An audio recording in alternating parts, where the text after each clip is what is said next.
In today's video, I'm going to teach you how to export invoices in Zoho Books.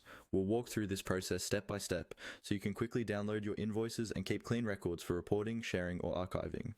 By the end of this video, you'll know exactly where to go and what to click, even if you're new to Zoho Books. First, open your browser and log into your Zoho Books account. Once you're signed in, you'll land on the main dashboard. From here, we want to move into the area where your invoices are managed. Look toward the left-hand side of the screen for the main navigation menu. In that menu, find and click on Invoices. This will take you directly to the list of all invoices in your organization, including drafts, sent, paid, and overdue, depending on your filters.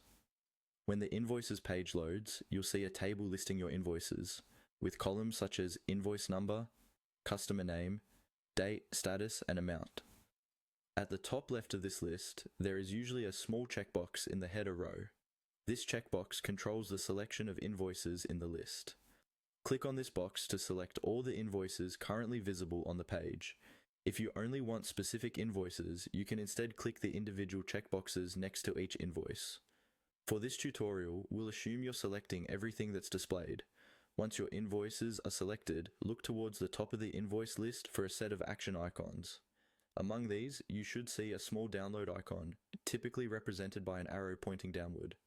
Click on this download icon. This opens a list of download or export options for your selected invoices. From the drop-down that appears, choose the option labeled Export as PDF.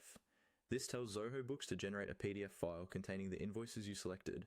Depending on how many invoices you chose, it may take a few moments for the file to be prepared. After that, your browser will either automatically start downloading the PDF file or prompt you to choose a location to save it. Once the download is complete,